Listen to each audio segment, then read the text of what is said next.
Hey man, just give Giannis the ball. This whole Giannis game ball gate is kind of crazy. And then they got footage of the Pacers assistant coach jacking the ball before Giannis could get to it. The whole thing's kind of funny. I ain't gonna lie to you. It's kind of funny. Giannis is right to be mad. He dropped 60 on y'all after y'all eliminated him from the in-season tournament. He's pissed. Almost as pissed as us Knicks fans. Yeah, I was trying to talk about anything but our Knicks, but we have a road trip ahead of us, a West Coast road trip ahead of us, starting with the lowly Jazz, a very lowly Jazz team right now, and all respect to the Jazz in this game because they definitely outplayed us. Colin Sexton looked great. It looked like Taylor Horton-Tucker paid extra VC for a Kyrie Irving layup package. The entire team was just outplaying us. They just looked like they wanted it more than we did. And we went out there and we played like the worst team of the two. It's frustrating. I have so many things I want to talk about and so many things I don't want to talk about at the same time. Let's just get into the damn video. Run the intro.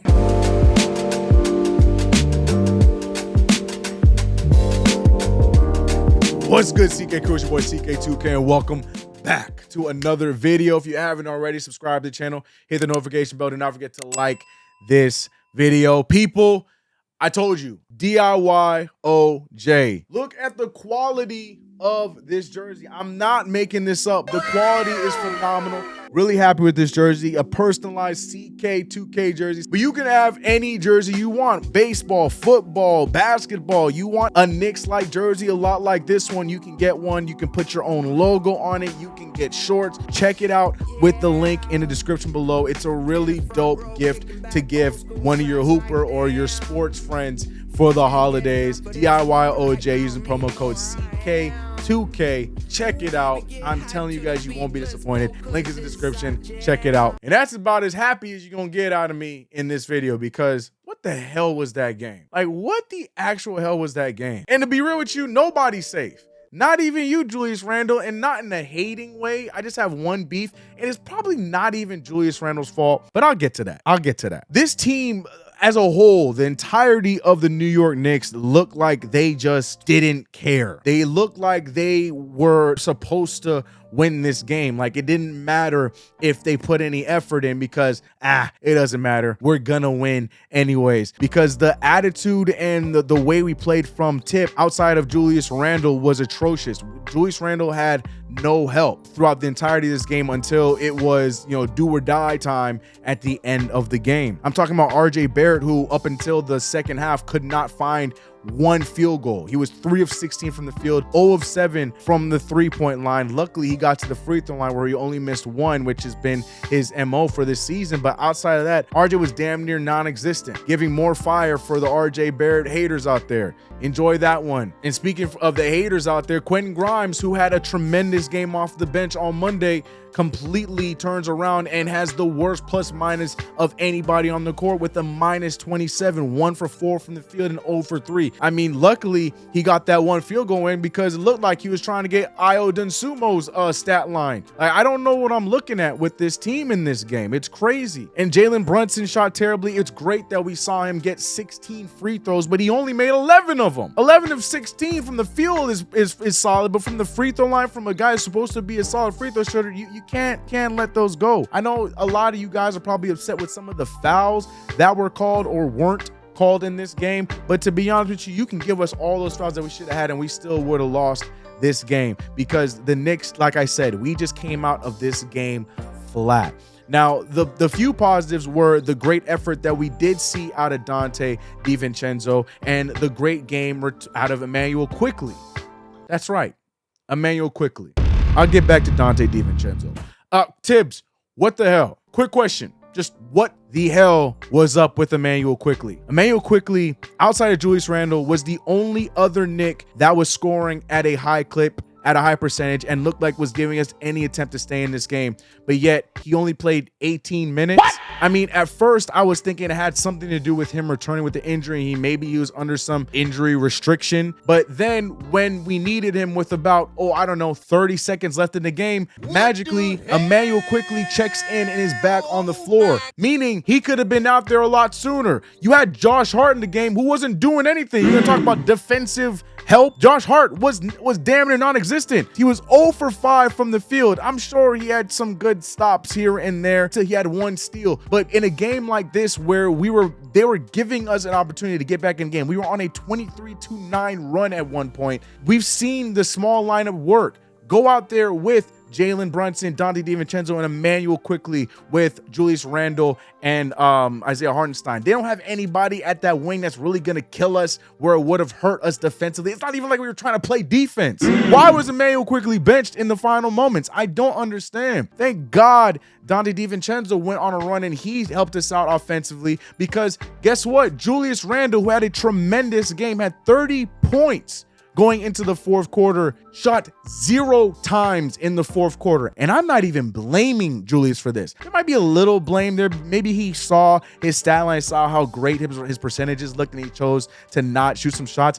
But it also looked like we were going away from Julius Randle, and I'm gonna put some of that blame on Jalen Brunson. Jalen Brunson was trying to do a little too much in that fourth quarter instead of getting the ball to Julius Randle, who was our hot hand. But again, thank God for Donte DiVincenzo, who did get it going in that fourth quarter. But I just feel like there was just so many numbskull mistakes that were made all around from this game. How does Julius Randle have 30 points going into the fourth quarter? Yes, he ended with 32 because he got 2 free throws when we needed him at the end of the game. That was it. How the hell does somebody who is on track for a 40-point game, how the hell does somebody who's on track to lead this game, lead this team to a victory, does not manage to all of a sudden find a shot in the fourth quarter? I don't know who to point my finger at. Is it on Julius for not attacking and trying to score? Or is it on Jalen Brunson and Tibbs for not trying to actively get the ball in his hands? But it makes 0 sense when you have arguably the best player, at least in this game, on the court. And after scoring 30 points in 3 quarters, he can't find a bucket in the fourth quarter. Make that make sense. And the fact that I'm here arguing for Julius Randle tells you how upset I am with that damn game, because Julius Randle's been on a tear recently. So you can't even talk about, well, you know, typically Julius don't do nothing in the fourth. Nah, you can't make that argument today. Julius Randle should have had the ball in his hands a lot more in that fourth quarter, and I don't understand it. Love Jalen Brunson. He's been very clutch for us in moments, but last night was not his night. And on top of that, he should have had the help by having IMMANUEL QUICKLEY in the court with them, who also had a hot hand tonight, but for whatever reason only played 18 minutes, so Josh Hart can go out there and continue to stink up the joint. Why is Josh Hart on the floor for 29 minutes to IMMANUEL QUICKLEY's 18? Typically, if it was because of defensive reasons, I'd understand it, but I think IMMANUEL QUICKLEY would have been just fine guarding Agbaji by himself. Like, it wasn't that serious for Josh Hart to be out there. It felt like so many stupid mistakes led to this loss where we only lost by 4 points. This was a winnable game. It was ugly. Yes, it was ugly. 43% from the field, 23% from the 3 as a team, 69% from the free throw line. Nice. With 32 free throws attempted, we only made 69% of those things. They're free. But that we did not do a good job at making it any less uglier. That's my beef. That's my problem. We beat ourselves in this stupid game. Yes, I get it. It's just a game against Utah. Calm down, CK. But it's like, you know, the road trip that we have ahead of us. It doesn't get any easier from here. So to at least come out and start this trip with a W, it was important.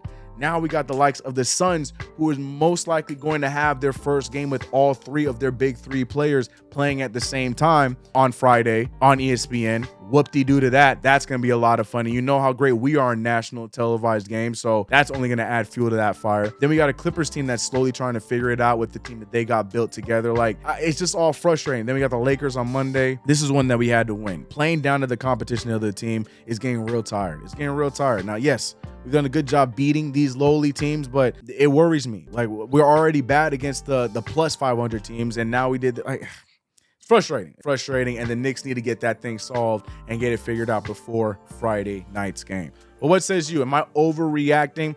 Is it, in fact, Julius Randle's fault that he could not get a shot up in that fourth quarter? Or do you think that we did not do a good job at trying to utilize Julius Randle in that fourth quarter? Are you as upset as I am at IQ not getting more than 18 minutes? Let me know your thoughts about all this in the comment section below, and it's y'all favorite time of the video, comments of the video. I'm only gonna read a few quick comments because I don't want to talk about this game anymore. Comedy Rap Info said, CK, what do you think about a trade for Draymond Green to play the 5 spot along with Randle, Barrett, DiVincenzo, and Brunson?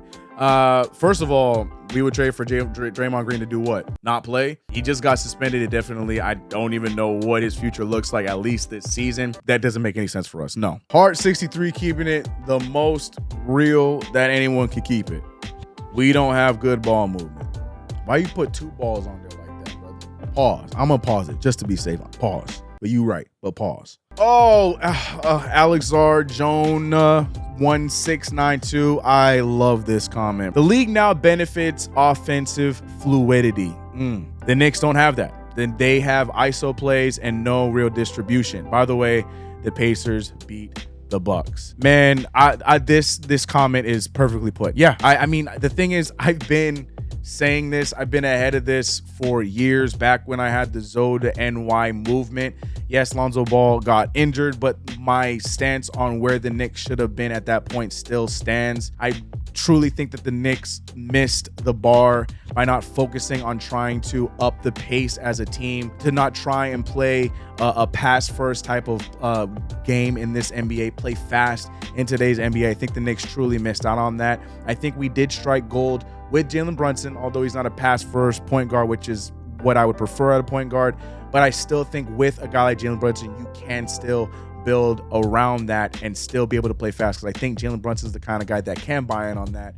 But again, it sounds like I'm jumping out the window and I'm going to say something that's going to irritate people. I just don't see this team going anywhere long term with a duo of Brunson and Randle. It's not going to work. All that to say, Alex, I completely agree with your stance, but the Knicks have different plans, and we're going to have to just sit back and see what the Knicks decide to do long term. I hate answering a lot of these because it makes me sound very gloom and doom. I'm not. I have my opinion of how I would build the Knicks. That's why I get the opportunity to have 2K series.